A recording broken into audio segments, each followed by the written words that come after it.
Welcome to the Surviving Ish podcast, where we talk about the things that we're barely making it through with. Sometimes I feel like we're held together with duct tape and a prayer at this point. And we also talk about some of the deeper things that really just weighs us down. And today I have a new friend with us that I'm so excited to have a conversation with, and his name is Charles. Thank you so much for being here with me. Thank you, David. Thanks for having me. Appreciate it. Yeah. Yeah. So we're friends on Facebook, and you and I started a conversation. I was like, come be on the show. For sure. Yeah. It's my first one, so kind of nervous, but I'm ready. Oh, don't be, don't be. It's totally fine. After a couple minutes, it just feels like two friends talking. But I've been podcasting for about 4, maybe 5 years now, and I've been like a lot of people's first. And Okay. I've built such a lovely relationship with them. They've been on multiple times on multiple different podcasts because we go live a couple times a week on TikTok, and so sometimes they'll join us on there. So it's building a nice community. So I'm glad that you're going to be a part of it. Nice. I'm super excited. Yeah. So Well, let's then do we'll it. get right into it. I'm anxious to hear, what are you surviving ish this week? Surviving-ish this week, just going through the daily life of work and just being present. Yeah, just surviving life. Life is hard and, just figuring it out one day at a time. Yeah. And what Yeah. about in the email you sent me? You were talking about like when you're running late. I thought that was just something that everybody can relate to. Yeah, so I'm normally a punctual person because I hate it when people are late when we have plans established. So I rarely am late, but when I am, I'm always caught at these traffic lights and they're always red. Either that or there's just a lot of traffic. So Uh, yeah, that can definitely deter my mood and really like put me in a bad mood to start the day. But I try to just get over it once I get to my destination and just try to turn a new page and just try to be as positive as possible. So yeah, that definitely is a deterrent for me. yeah, absolutely. I feel you there. We actually did a full episode on road rage, and I was able to connect it to my big T, my trauma, and how Mhm. I developed road rage after that. And you're right. It seems like I live in a place where if I leave 5 minutes, like at 9:25, I'm ahead of traffic. If I Mhm. leave at 9:36, I'm behind traffic, and it takes me 45 minutes. That 5 or 6 minute difference, and it seems like I get caught by every red light, and none of them want to change. Exactly.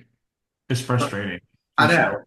I know. I feel like there's a tracker on my phone, and the universe just has a way of getting to me, by Yeah, by yeah. like tracking where I'm at and changing all the lights. It gets so frustrating. So, what do you do when? Because you said that it can really determine your mood for the day. So, Mhm. there are some techniques I've been trying to do, like focus on my breathing, maybe a couple of different songs I like to listen to, or a couple of different podcasts. And that's going to kind of Mhm. keep me back in that present, chill mind that this is not the worst thing in the world. Like, I'm going to be fine. I'm going to get there eventually and save Yeah. it. Music is very therapeutic for me. So listening to music really calms me down, but also just having the mindset of, okay, the universe is telling me to slow down. So, like if you're speeding, you're only saving a couple of minutes as a big picture point of view. So is it worth risking your life, honestly? So that's the kind of thoughts that I have when I experience that kind of thing. So yeah, that really grounds me Yeah. back to really like yeah, just slow down, chill out. You're gonna get there.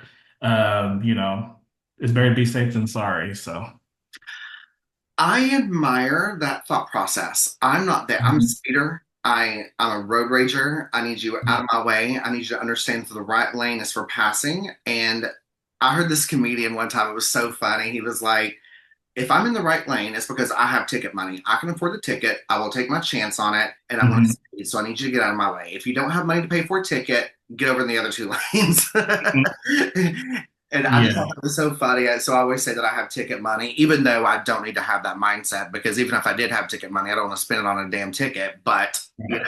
Yeah, yeah, yeah. Yeah, I totally agree with that.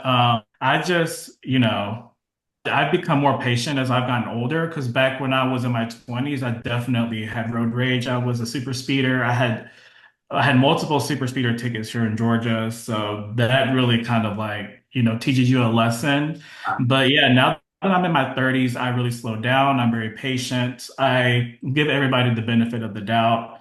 I always try to put myself in their position as well. So I've learned through my years that, that helps me calm down and really like not be so selfish in my thinking and just, think about others as well. So, I mean, because you have to be aware of the drivers around you, plus yourself. So yeah, that's my thoughts on that. Again, I Yeah. admire you for that. And one day I hope to be there, but I'm just not there yet. I Yeah. cannot seem to get there. But Yeah. I think a big thing that has helped me with that is researching road rage and having even discussions with my therapist on how it's connected to my trauma and Mm, where my trauma I felt so controlled and that everything had to move at everyone else's pace and that so mhm. much of me was put on hold for a while. Yeah. I feel like when a car pulls up in front of me, even if they're going the same speed I'm going, they're now telling me I have to maintain that speed and it pisses me off, Yeah. which happens. Yeah. Yeah. I'm trying to get back to that cool, calm, collected place though, but I have hope, but I'm not there yet. You'll get there. Don't worry. Absolutely. So, okay. So I was doing some thinking, and there's so many things that I'm barely surviving at times and battle with. And I came across one the other day, and it's really weighed on me. And you get these, you see these advertisements for companies that you've been with for a long time. Let's take your cell phone company, for instance. I have the same cell phone company, the same cell phone, not cell phone, but the same cell phone number that I've had since I was 16 years old. So Mhm. I'm in my 40s. It's the only number I know. And, Right. and I get so tired of hearing that I'm a valued customer, but there's another hidden fee. And then I see a commercial where they're paying for someone else to come join their network and giving them $1,000 phone and giving them all these promotional packages. But they forget about me who's been with them for 30 years. And I've had it, I'm pissed off about it, and I'm going to have to send an email. I need there to be some loyalty to me. If I'm a valued customer, show it. And the way you reward people is usually financial. You do good at work, you get a raise, you get a bonus. You do bad, such as speeding, you get punished by getting a speeding ticket that costs you a couple $100s. I need Mhm. them to realize that I've been very loyal. I've never been late. I have the same phone number. I get a new phone every year. I need there to be something rewarding for me to make me want to stay. Oh, absolutely. I'm actually the same as you. I've had the same cell phone number since I was a freshman in high school. Yeah. I still have it to this day. I'm 37 now. So, I mean, I feel you. I understand the business aspect of it, and they're trying to recruit people to join them, but you need to have retention as well. So you want to keep your customers with you unless they're going to stray and find some other deal. So I feel you. I've had this company since I was 15 and I never strayed since. So where are my discounts? Where are my, deals that I can utilize? So yeah, I get it. I know. And then like I've been told, which I've done, is that, every year, like when contract is up or every 6 months for cable, you call Mhm. Xfinity and say, hey, I'm thinking about going somewhere else or change my package, and they give you some kind of promotion. But you're on the phone with them for 2 hours to save $20, and then you have a survey that you've got to take, and you get passed around, hung up on, you got to call back and wait in line again and I'll just save $20. And with the cell phone company, it's kind of the same thing. But then like if what I need them to realize is if they're having these promotions and these commercials of saying, hey, you'll get a brand new phone and $200 off this month and $20 savings for the next 6 months, the company next door to them is doing the same thing and they're getting me to want to go to them. So like, are we just gonna like keep passing people around? Like, just be Exactly. good to me. I've been good to Yeah. you. I've kept your Yeah. lights on. I totally agree with that for sure. Yeah, so that's kind of what I'm battling with. And I'm like, I need to call and set a reminder on my phone to every 6 months call these places and say, hey, I'm thinking about leaving. But they catch on to that. They know I'm not going anywhere. I'm too lazy to go somewhere. I battle calling them to ask them to give me a discount. They know I'm not going to turn off this phone and order this one and disconnect and all these things. Like, they know I'm Well, trapped. I mean, sometimes if you threaten them, they'll do something about it and they'll work with you. So, Yeah, that could be a tactic you can do. I will say that when I call Xfinity, I need it to be a black woman or a gay man because they're the ones that will be nice and work with you. If you go in there being nice to the black woman or the gay man, they're going to find something for you. If I get someone else, I have zero luck, and so I don't even bother. Usually I can tell by the way that they answer the phone, and I'm like, nope, you're not going to work for me. Hang up and start all over. Yeah, 100%. So, on a different note, like I said on this show, we talk about some silly little petty grievances, but then we, have a deeper conversation of something that really is just weighing on us. And you had mentioned homelessness. And I looked at a stat before we got on the call for the podcast, and it said that in America, at least 770,000 people faced homelessness in 2024. Mhm. I mean, that's too many. It's definitely sad, especially for the country that we live in. It shouldn't be that way for sure. And unfortunately, I'm afraid it's getting worse. For sure. Yeah. I mean, times are hard, but it's financially hard for a lot of people out there. So, I feel for those people that are struggling because I used to be that person. So, again, I just try to put everybody's perspective to me and try to think of them. And so I'm just a helping type of person. If I have the ability to help, no matter if it's financially, emotionally, physically, whatever, I'm down to do it because there was a time when I was down and out and I didn't have nobody to lean on. So I totally understand them and I feel for them. And yeah, whatever I can do, I'm there to help. So I love that, and I can tell that about you. And so I want to ask you this: I have not been faced with homelessness. That doesn't mean I'm not ever going to. I mean, in mhm, America, most of us are three paychecks away from being without a home. You know, mhm. and in the email that you sent, or in the message that you sent me, I took it as because you had said that you had experienced it. So you had personally been homeless. Yes, I was homeless for 3 years. Wow. This happened when I was a junior in high school, which is, I feel like, the most pivotal time for a teenager because you're about to transition into college and, you're spreading your wings and, you want to live alone without your parents. So a little backstory, my parents actually separated at that time, and my mom just packed her stuff up in the middle of the night and left. And I had no idea because I was asleep at that time. And so the next morning when I went to school, it was honors day. So it was like the end of the school year, and we would have an honors program or whatever. And I was in band, so we had to perform. And my sister had called me because I had a cell phone then, and my sister called me and said, "Hey, you need to come home. Mom and dad are fighting." And so that night is when she left, and I had no idea. So once I got back home, I found out that she left because she wrote me this long 2-page letter and she left it in my computer desk in my room where I would do my homework and stuff. So that's where I discovered the letter. And so from that point on, my dad became super abusive. He did some crazy things. Like, for instance, obviously my dad didn't know where my mom was. Certainly I didn't know because she left in the middle of the night. And he would tell his friends, like his friends that he used to socialize with, to follow me around to see if I was secretly meeting with my mom, like pretty much stalking my every move. And so at that point in time, I was like, I have to get out of here because I just, I can't focus on schoolwork and have to deal with my dad being abusive and doing all these crazy antics. So it was actually my decision to leave because I just thought this is not for me. And so I ended up reaching out to a best friend in high school at that time. And I was like, hey, this is a situation I'm in. I need somewhere to crash. And obviously, like, you don't want to overstay your welcome. So what I did was I would just hop from house to house, a couple of days at a time. But then at the end of the day, it's like, okay, like I don't want to bother anybody. I don't want to be a burden to anyone. So I just decided, hey, I'm just going to stay in my car. So that's what I did. I slept in my car. And, I was in high school, so I was still going to school. I was in marching band. I had a job. I juggled all these things while not having a stable roof over my head.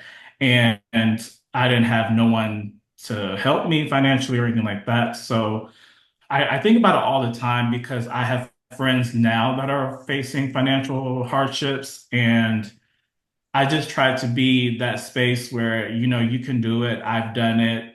Don't give up. There's always light at the end of the tunnel. So yeah, I stayed in my car for 3 years, put myself through school, and then I took a break. Like I took a gap year to go to college because I just thought in my head, I need to make money. I need to make money to where I can save up and have a savings of some sort to fall back on if need to be. So that's what I ended up doing. And yeah, and the rest is history. Wow. So, Where do you stand with your family now? Do you mind if I ask?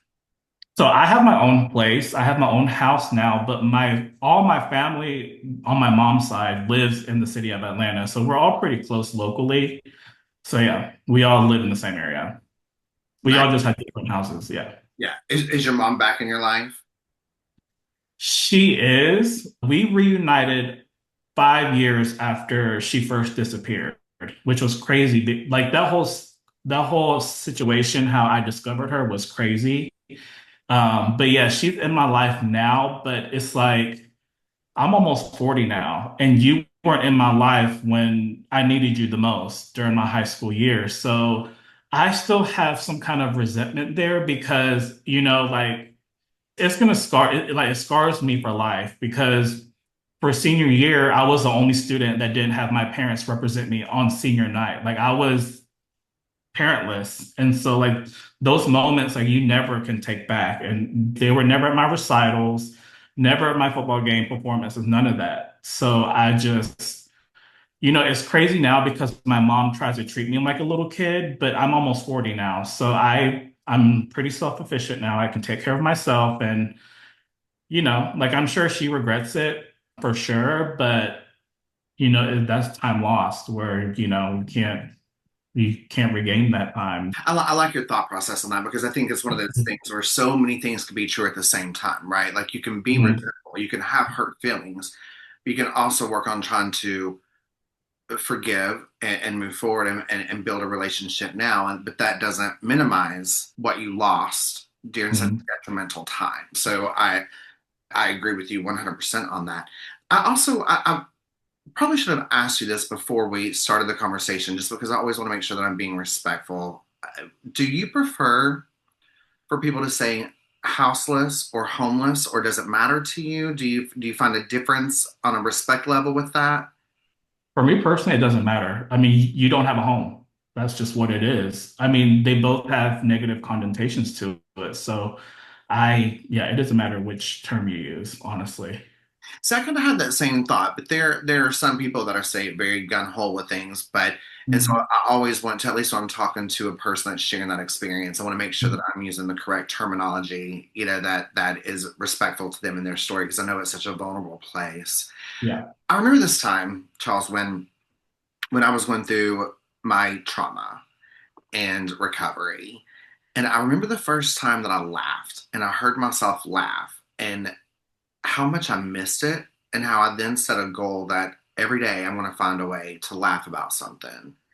And it doesn't necessarily have to be about laughter, but during this time to be in high school and living in a car and seeing yourself through school, and like, what did you do for some kind of joy and entertainment and self care, something that just made you happy? Honestly, I did not. I was too focused on just surviving the day, what the next day was going to bring, where I was going to park my car to sleep, where I was going to shower. I'm the type of person where I'm a planner. I can't just go with the flow. So once I got home from school, I went to work, and after I got home from work, that'll be nighttime, like 10, 11 p.m. at that time. And so before I go to bed, I had a journal, and I always write down my plans for the next day and where I'm going to wake up, where I'm going to shower. all that kind of stuff. So I really didn't have time for self-care, honestly, because I was just too focused on just surviving the day. And what made me smile was just waking up, opening my eyes, because that just told me that I survived the day. And yeah, that really what kept me going because, during that time, it was so tough for me because, high school, where the school that I went to was a predominantly African American school. There was only 5 Asians in the whole student body. And so I was getting taunted by that. And then, the clothes and shoes I was wearing. There were times where my peers that were in March, because I had to pay through all my marching band fees and trips and all that stuff. I paid that myself through working. And so, like, a lot of the kids would pick on me because, they would ask, oh, where's your mom to pay for this? Where's your dad to support you in this and stuff like that. But honestly, like, throughout this experience, I have come to accept that this experience has shaped me into who I am today because it taught me how to budget my money. It taught me life skills that my parents never taught me. It taught me that I can survive no matter what obstacles are presented my way. And it established my work ethic and how, I never give up, I never quit. That's never an answer for me. And so, yeah, that just, now that I'm older, I work hard. I'm really laser focused on what I want. I'm very goal oriented. I'm very ambitious. I'm very also optimistic as well. But yeah, it's definitely molded to who I am today. So half of me is thankful that I went through that because yeah, it just made me a tough person to handle situations like that for sure. I really respect and admire the credit that you're giving yourself because I know that in my personal trauma, which is different than yours, people turn to drugs and alcohol. They look Mhm. to numb the sting. So many people that I know that have been in your shoes or stories that I've read, they drop out of school.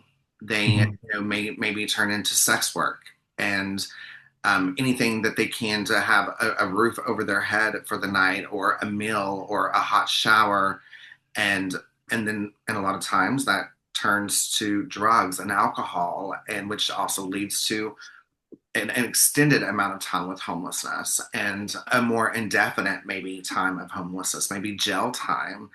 And statistics show suicide rates. And so for you to overcome all of that and to be as successful as you are now, you're living on your own, you take care of yourself. I mean, you've been taking care of yourself since you were a kid, but you've Mhm. you've grown that empire, you Yeah, so let's talk about that a little bit because I think you told me that you're in real estate now. Because and I you're saying am. that that's kind of come full circle of you helping people to find their forever home when you were able to find maybe not your forever home. I'm not sure if you consider it that, but your home, period.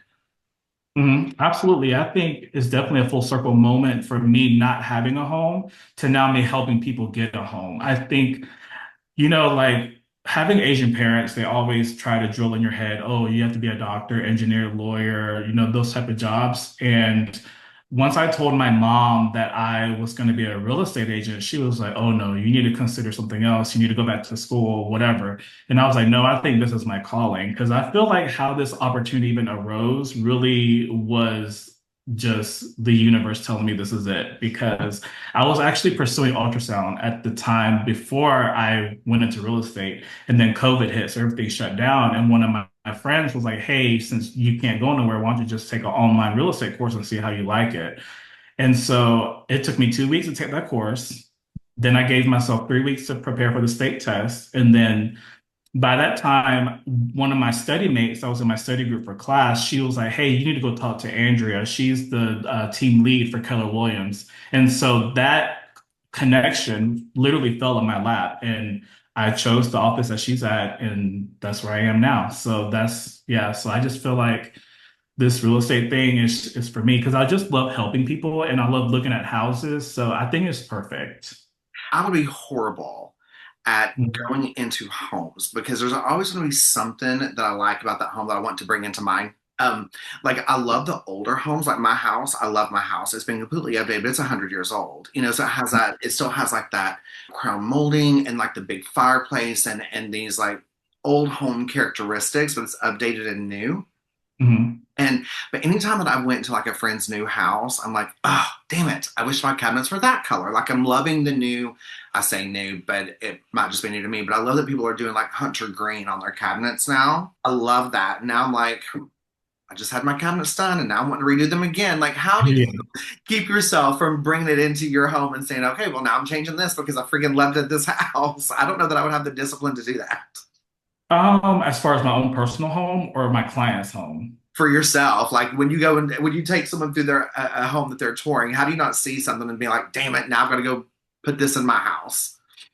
It could definitely be influential, like looking at homes like that, but I have my own sense of style. So I might be influenced by something that I see, but I'm not going to be the one to really jump on it right then and there. I'm a thinker. I have to think about it. I have to make sure it makes sense with the whole theme of the house because I'm very theme oriented. I want everything coordinated. I'm very like type A when it comes to that kind of stuff. Gotcha. And so, but yeah, yeah. I I think you might need to teach just a life course, and I will be the first client because I mean everything that you're saying are all the little things about me that I know I need to work on. You know what Well, I mean, you know what? I do get that a lot from my friends because I've dealt with a lot, even after the homelessness, I dealt with the drinking because when I was in college, I honestly, full transparency, I dropped out of college because I felt like it wasn't for me. So I ended up bartending because I was a server at one point in time after my call, like during college to kind of support myself, but then I got promoted to a bartender because that's like considered the top front of the house position in a restaurant's bartender because you're like the one making all the drinks and people got to pay you and stuff like that. I And so, did the same thing. I went from server to bartender. I was at Chili's for like 12, 13 years. no way. So I was at Applebee's originally, but then they changed their format to where they had a late night to where they don't close until 2 or 3 and stuff like Uh, that. I was like, oh no, that's not for me. And so I ended up going to Red Robin. oh wow. Yeah, so I bartended at Red Robin for 6 years and Applebee's for 7 years. So I was in the restaurant business for a hot minute. But yeah, bartending and just trying to make quick cash. And You know, I sometimes miss having that cash every day. you know what though? I agree with you, but at the same time, for me personally, in my personal experience, the restaurant business was a very negative one because most of the staff were drinkers, did drugs. They used to go out to the club after the shifts. They weren't, there were some of us that were really motivated to do better in life, but then majority of them were not. They were content with just bartending and just making the quick cash. And I would just tell them, I'm like, yeah, you have all this cash in your pocket, but what about your benefits? What about health insurance? Like they don't provide you with that kind of thing. So like, what if you get sick or like have to have emergency surgery? Then what are you gonna do? So Yeah, I just try I to did agree convince with people. you on that, you know, and Yeah, once I got to an age, I was like, okay, it's time for me to get a big yeah. boy job where I can have, well, I don't want to say a big boy job because serving and bartending is definitely a big person job, but it's something with Mhm. some benefits. But I will say that I think that's going to be that way in any restaurant. And sometimes you have the people that are career servers and bartenders, you know, that Mhm. they just want to do that and they're good at it and that's what they do. And but I think that like those college years, I do think people should go out and experiment with sex and experiment with drugs and experiment with drinking. You get it out of your system in a safe way, right? I'm not saying go crazy with it, Right. but I do think that that is the time to do that. And I think that you Mhm. can absolutely do it in a way where you can still do the productive, healthy things. You know, I experimented with things. I had boyfriends and sex and Yeah. would drink and I never really liked or had a lot of questions about drugs. I did a couple things once or twice. Mhm. Didn't really like it, Yeah. but I know now that I don't like it. So I'm not influenced by it. I don't have a curiosity with it. And every time that I did anything, it was always in a safe, controlled environment with people that I trusted, you know, Mhm. and so I appreciate the fact that I did have that in my life because I would hate to be at my age now thinking, well, I wonder what this is like, and then completely mess my life up, you know. I totally agree. So I like I said, I dealt with drinking and doing all that stuff. And I feel like when you're in your 20s, you have permission to do that kind of stuff because then you'll learn, if you want to pursue it or if you want to discontinue it, whatever. But for me, I'm glad I experienced those things because now it's like I don't want to do any of it. I came to realize that drinking took most of my money. And so I was like, no, I don't want to drink. And then just the feeling the next day, you're hungover, you're sluggish, you're nauseous. I didn't like that feeling. So yeah, I just tell people it's fine that you're going through what you're going through, but it's never too late. That's my motto is never too late to reach your goals. No matter if you're 30, 40, 50, 60, it doesn't matter. As long as you get there, it doesn't matter how long it takes you. Because for me, literally, when I turned 31, I woke up with an epiphany like, what am I doing here? Like, my life is shit and I need to change it. And literally from that day, I've made steps to improve my life and set goals for myself and just try to be more positive in my thinking. Because back in my 20s, I was very negative. I was very dark. I was very like, oh, woe is me. I'm a victim, blah, blah, blah. But now it's like the total opposite thinking. Like, I came out of it on the other side. I feel like my life is pretty good. I haven't had a drink in almost 8 years. Yeah. So yeah. I'm very plain Jane. I'm very simple. I'm very low maintenance type of guy here. I love that. So, okay.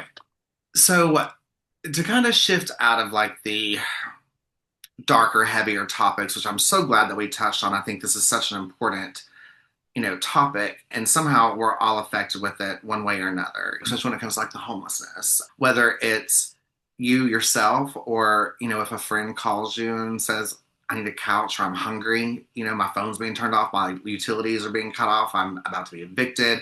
Somehow, some way we know someone if it's not ourselves. And we have to always remember that most of us are just a paycheck or two away from being that person, so I think it's such an important topic.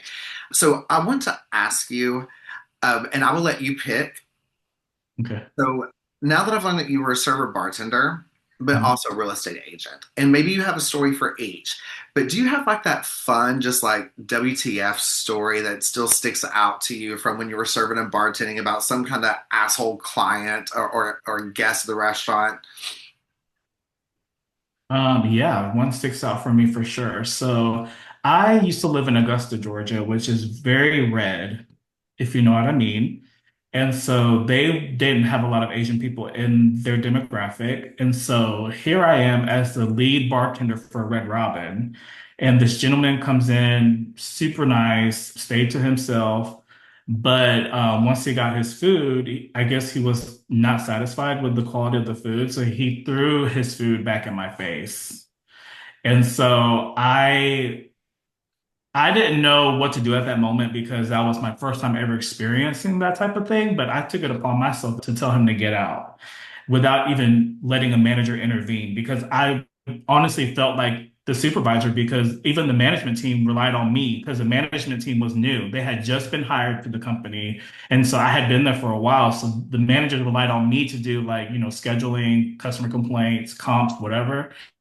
And so I took it upon myself. I said, you know what? You don't even have to pay for your food. You can just get out because I don't tolerate that kind of behavior.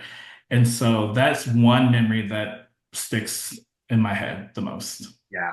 I think a lot of us servers and bartenders can relate to that because I've had those moments too. I'm like, get the hell out of here and don't come back. Yeah, And I don't yeah, care if I was management or not. You assault me with a burger.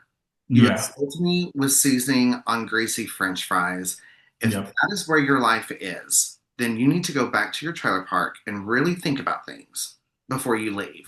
Stop at Kroger, grill out a burger, and really think about things because I'm not going to be assaulted by a flying pickle.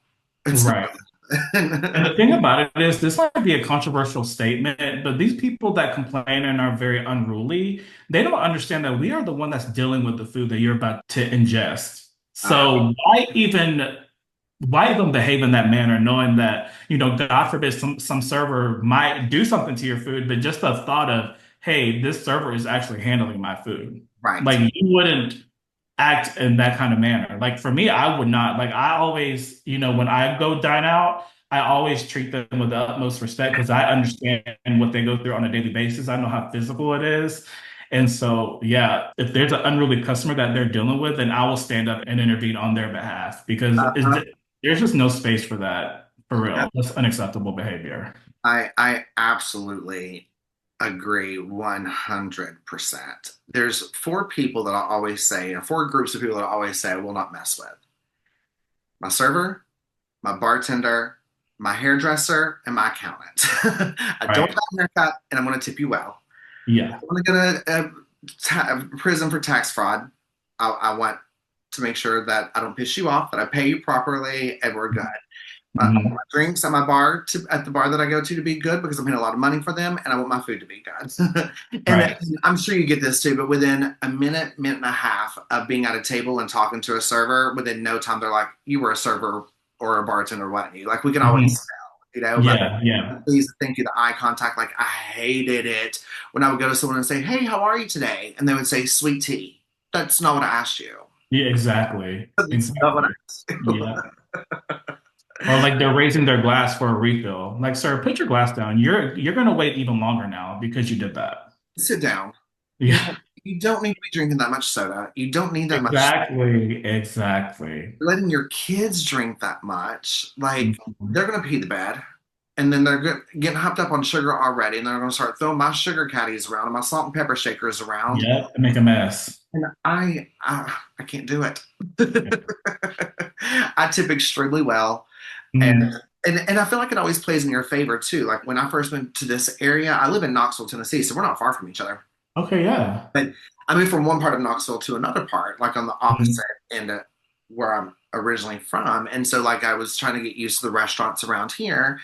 And I'm a single guy now. I was in a relationship for 7 years. We've been apart for about a year. And so, I don't care. Like, I'll go to a Chili's or an Applebee's kind of bar area and sit down by Mhm. myself and have, a cocktail and a burger or whatever.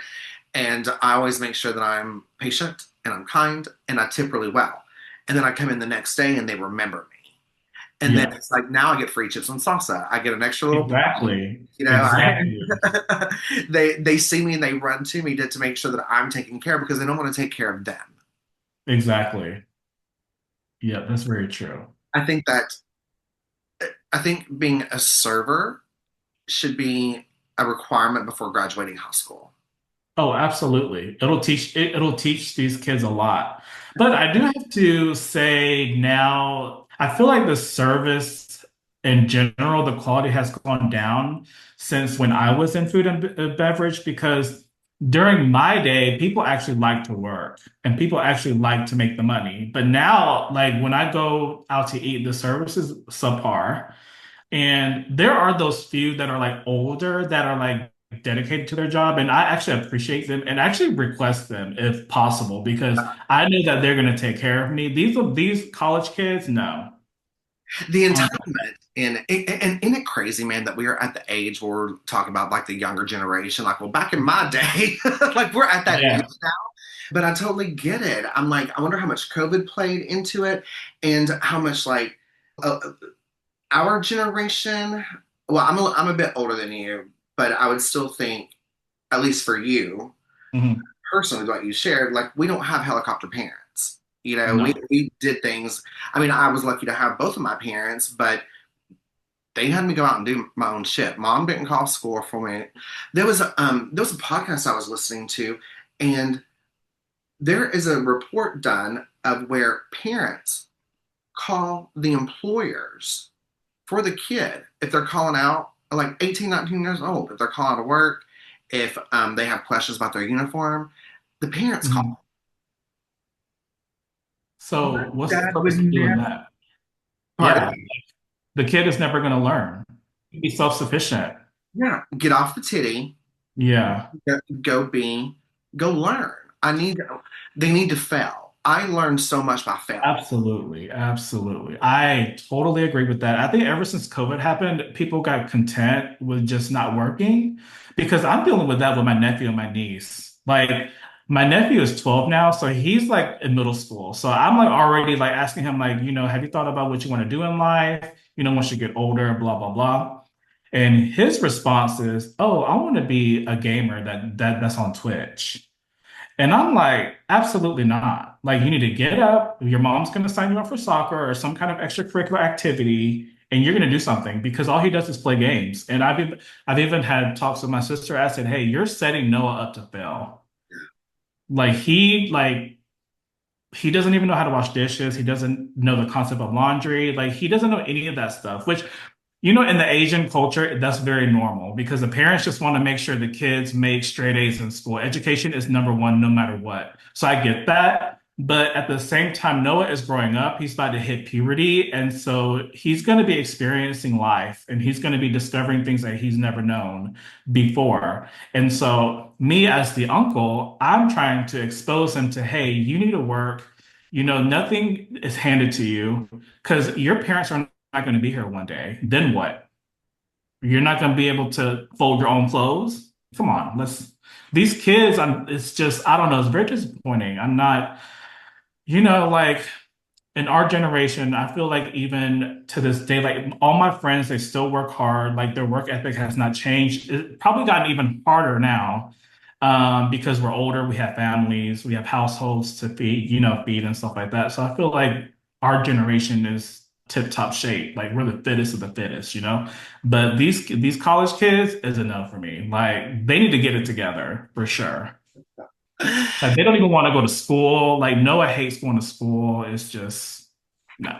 No, I know. And I mean, I agree with you. I have 5 podcasts that I host some on, I produce all of them, and trying to grow my business with that. But I also have a, a real job that pays bills right now because this one, the business I'm trying to grow doesn't. So I can't just stop and focus on this. Although sometimes I wake up and I'm like, I could probably survive 2 months. Yeah, I've actually, That'll do it. like I said, I'm such a planner, so I'm already planning like 2 years in advance of my life. And so I know this is really weird, but I've actually thought about joining the military at this age of 37. Is there a cutoff on the age? So there is, but with the Air Force, you can be up to 42 Oh, wow. enlist. And so, I have college credits already. So I would come out as a ranked person out of basic training. But I just think that, my mom's main regret in life is that her son never went to the military because in Korea, all men have to do 2 years of service. And it's crazy because none of the male figures in my life, in my side of the family, they haven't served because either they had medical issues or they just were exempt for some strange reason. You know, living in Augusta for that long, there's a big army base there. So when I was bartending, I would always get the soldiers that would come in on the weekends before they go to the movies or whatever. So I've made a lot of connections in the military world. So I just think that I'm always up for a challenge, and I think it's going to be different for sure. But I think that like even though I have a good life, I feel like with the military, it could be even better. Yeah. So, but yeah, so I have all these aspirations to do. Like, I want to be a reality star. I want to do all these things. So, yeah, I don't know. I'm going through a midlife crisis, I guess you can say. I would So, agree with that yeah. because I don't think it's a crisis. I think it's you're wanting to grow and learn and experience and live and change things and help people along the way. I think that I think you're just setting goals for yourself and dreams and expectations. But I think that the goals and expectations can be based on reality. And then there's other things going to be based on like a bigger, fun dream that is probably going to still come true to develop into something else, for you. Mhm. Like I would not call it a midlife crisis at all because I don't think you're in a crisis. I think you're in a very lovely place. And I was even thinking when you're talking about your nephew, I mean, he's getting to be the age close to where you were when your family fell apart a little bit. And so I'm wondering, I mean, I know that you were what, 16, 17 when that happened? 16. 16 and he's 12. So I mean, there's 4 years, but I mean, I'm sure you see a lot of yourself in him and knowing that in 4 years, dude, you could be sleeping in a car without a mom, because that's where you Yeah. were. Yeah. Yeah, I do think about that, but if I have anything to do with it, that will never happen to him. Absolutely. I have his back 1000% for him and my niece. Absolutely. Um, so yeah, so I'm the one that he comes to if he has any secrets or if he's going through something at school, he doesn't disclose it to his parents because they're so typical Asian parents, very type A, do your homework, blah, blah, blah. And here I am as the lax one that's like, oh, like what are you doing for fun? How's your friends? How do you like middle school? The more lenient type of figure. So yeah, but I would never in my lifetime was for him to experience that what I experienced for sure. If it was 100%. anything I can do. Yeah. 100%. But I'm sure there was a time in your life where 2 days before you were living out of your car, you would have never thought you would have to live out of your because anything can happen, you know? And so what I love about having that mindset is we get to help people before they get to that point, right? Now Mhm. you have a plan. So you're going to be able to teach your niece and nephew how to plan for these things for worst case scenario Mhm. because life happens. And absolutely you're going to as long as you can and willing and able, you're going to be that place for them. But we still have to plan for what if something happens to Uncle Charles? What if he goes to the military? Like what if he ends up being in a battlefield somewhere? You know what I mean? Like I don't know, Yeah. just but I'm just so glad that they have you. Do you mind if I ask you and forgive my ignorance on this? And so if I ask incorrectly, please educate me. You did not live in Korea, right? No, I've never been there actually. Okay. Did your mom and dad? Yeah, so they migrated here 40 years ago. Oh wow. Okay. So Mhm. so my question is with the Asian culture and then being in the States, I know obviously you can keep that Asian culture, but is it hard for like do families have to find themselves having to adjust the culture a little bit, or do they try to still keep that Asian culture, but then there's hardships because of living in the States where maybe the culture is different? So that would be depending on your location. So here in Atlanta, there's a huge Korean community here. Okay. And so even though my mom and my dad have been here for 40 years, they don't speak English still because the places that they go, the people that they hang around, they're all Korean. They all speak Korean. They go to Korean doctors, Korean dentists, Korean dermatologists. And so if there is a scenario where they need to go to like an American establishment, then me and my sister would have to go to translate for them. But so with that question, the culture is preserved because, especially with the older generation, like my mom's generation, they're very stuck in their ways. They're very conservative. They're very to their values. But then once you get to me and my sister's generation, it's like we're the generation where we kind of mold the two, if that makes sense. So yeah, so in my mom's generation is much more textbook, very strict. There's all these rules that you have to follow. And then we are kind of like the ones that are kind of like, we're like in the in between. And then my nephew and my niece's generation are going to be total Americanized, I think. That's my opinion. We'll So, see. and if I get too personal, you're always more than welcome to say no. But how did the cultural beliefs play a factor with? I'm assuming your mom and dad got divorced, Yes. and with your mom even leaving for those, I think you said 5 years. So when it comes to the Asian culture, how did that affect any? Did that play a role in any of that? With me personally, no, because I didn't have my parents in the picture. I was by myself. My sister was already out of town for college. She was somewhere else, so she wasn't around either. And so I was literally alone. So I think that's why now I'm like the black sheep of the family. I'm very American. I'm very, how do you say, my mentality is different from my family for sure. And my Korean background is not so prevalent compared to my other family members. And so honestly, like I love my family for sure, but I'm more distant because my life is very different from theirs. And so I don't see my aunts and uncles and cousins that often, only like major holidays. That's pretty much it. So yeah, I'm just very different from everyone. I'm just built different. Me and my cousins, we would get into arguments because, like my uncle, their dad. spoils the crap out of them, which again, in my mind, you're setting your children up for failure because they don't know how to have those life experience to where it teaches them what to do. And so, like, they'll brag about, oh, I got this new car, I got this new phone, I have luxury bags, blah, blah, blah, blah, blah. And then here I am driving a rinky-dink car. But at the end of the day, I paid for it myself. So nobody can hold that over my head and say, oh, I'm gonna take that away if you don't make the grade.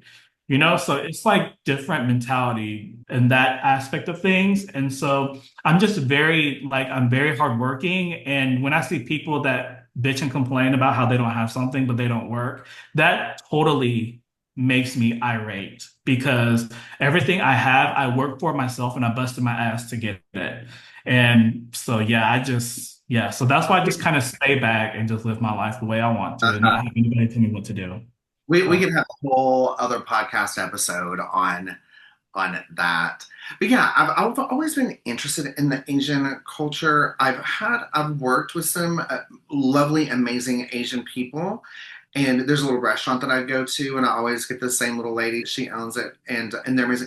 But I haven't been lucky enough to have someone predominantly in my life to really learn from with the Asian culture. And so I was just curious and have so many questions, because I love all of that. I'm very mhm. interested in it, and so thank you for sharing all of that with us. And I guess so. Okay, so I do have the curiosity too of like, what was the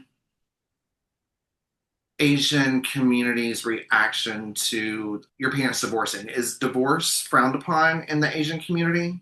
Very much so. And we were very strong in our faith back then when it happened. So it was very unfortunate how that whole church situation went down with my parents. And yeah, Asian women in general, they just normally just make sure the household runs smooth and then the men go out to work and pay the bills. So that's normally how it works.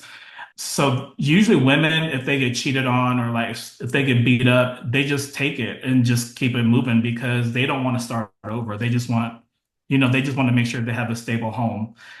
And so that's the unfortunate thing as well, because divorce in the Asian culture is much more taboo, I guess you can say. But again, it depends on which Asian you are. So yeah, that's a whole different conversation. But let's just say, for instance, like the Asian nations above the equator feel some type of way with the Asian nations below the equator. Oh Let's wow, say that. Yeah.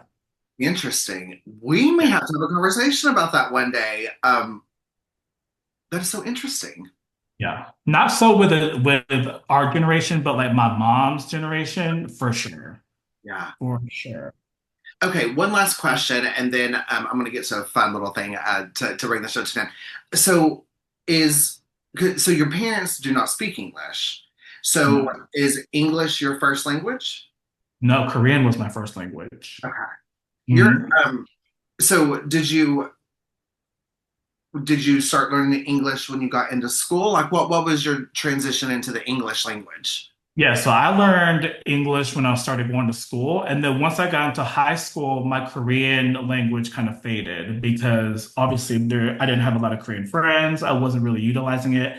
That's when I was out of the house at that time. So I really didn't use it, so I forgot it. So once I gotten older, now in my 30s, I'm trying to regain it. So like, I watch a lot of Korean dramas. I listen to only K-pop music, just to kind of like help with a rustiness.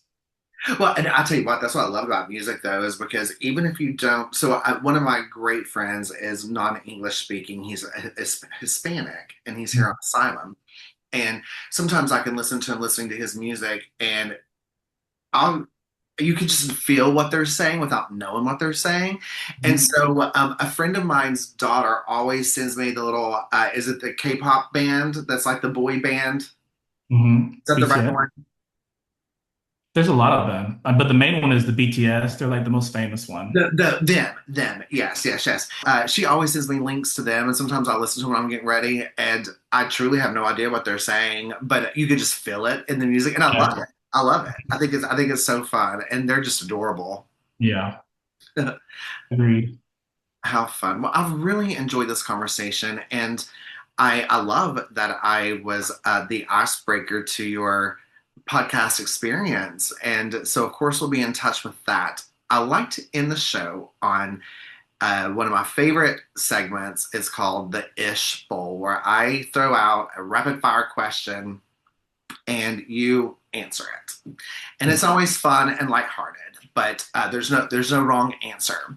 So with everything that you share with us, you've had some crazy lows and some glorious highs, and you've learned lessons through all of them. And I just really admire that. I think that is so great. Is there one little thing that you find yourself rebelling on that's just a tiny little thing that you wouldn't get in trouble for, but you just find yourself rebelling on it even though maybe you shouldn't do it? Mm, rebelling on? That's a hard one. I don't know. I'll give I'm you not really when rebellious. I pulled up this question, I was like, oh my gosh, I wanted to think about it. So I'll give you a few ideas of what I thought of, just see if it helps any. Okay. I remember this time when I was young that my favorite cereal was Fruity Pebbles. And I got down, my aunt was babysitting me, my dad's sister. I got down the punch bowl and I poured the whole box of cereal in the punch bowl. And then I poured as much milk as I needed. And I got in so much trouble from my aunt. And it's just something that sticks with me. And so, A, I was having the cereal before dinner, which was going to ruin my dinner. And I was eating it out of a punch bowl, which I shouldn't do. And to this day, I still do it. Huh. I still do it. And it's almost like my little bit of like, I can do what I want now because I'm grown and I want to have this in a punch bowl. I guess the only thing for me is this is very contradictory to me wanting to go into the military, but I don't handle authority well. So yeah, I might rebel on that a little bit. That's very interesting. But of course, I don't know you well. This is the first time we've ever talked, but I feel like with Yeah. you knowing that about yourself and still contemplating this, I think maybe not a psychologist, not a doctor, not an expert in any by any means, but maybe it's because you know that that would be one of the only ways you could really like conquer that Mhm. because there you kind of don't have a choice. You're Yeah. to listen or drop and give them 25 or whatever it is Yeah. they tell you to Well, do. I think with the whole military thing, I think my mind has to be somewhere else. I have to think of the bigger picture. But if it's just a daily thing where like there's an authoritarian figure, it's like, no, like get away from me. I'm very stubborn. And so it's pretty much my way or the highway. Yeah, I get like that too. The whole saying of like you can't teach an old dog new tricks. Yeah. What's And your sign, by the way? cancer. Oh, I'm, okay. I was born in July. Yeah, So I'm a Taurus. I was born in May. So I'm very stubborn, but very grounded. yeah. Yeah. I'm very emotional. I can be emotional too sometimes, depending on the situation, but like when it comes to like death, that kind of thing, I do not. I'm very stoic. I don't know why. It doesn't faze me. I don't know. Maybe I should have been in the medical field, but yeah. So I've always heard like comedians and TV shows, say that the Asian culture is, and you had even kind of said it, it's doctor, it's engineer. And I guess one of the reasons is because it's the man's job to take care of the whole household. So you got to have a good job and make that money. Has that stigma changed any, or is it still? I mean, you said that your parents had kind of mentioned that too. Do you think that your generation is kind of backing off from that, or do you still find it pretty predominant?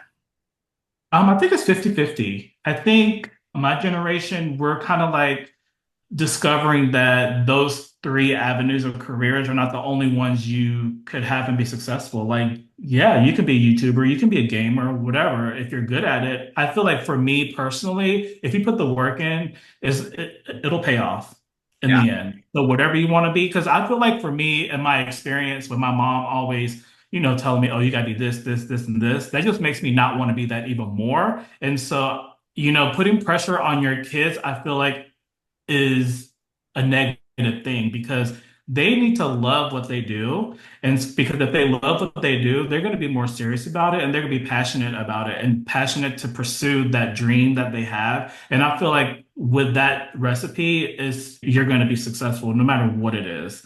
Yeah, So that's my thinking. But obviously I'm different. So, but yeah, that's how absolutely. I think. But I think that's another great answer to the rapid fire question I asked you because your family's like, you've got to do this. And you're like, it makes me want to do it even less because you're telling me to do it, you know?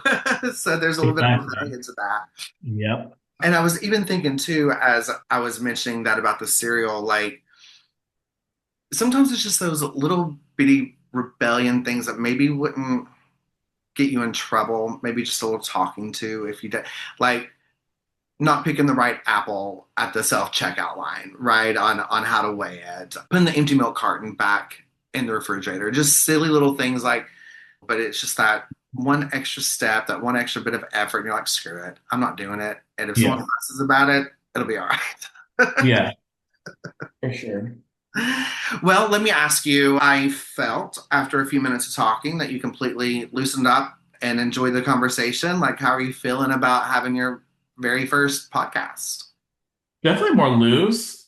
Yeah, I would do it again for sure. Yeah, well, I would definitely love to have you back. Like, that's one thing that I really appreciate about all the shows that I've had is everybody comes back for more, you know, and the listeners, I have some great listeners that will ask questions and we'll come have you back on and answer some of those questions, you know, and we go live sometimes on social medias. So let's definitely be in touch and connect. Yeah, for sure. I would love it. All right, let's do the best we can to survive another week, and I will see you guys next week.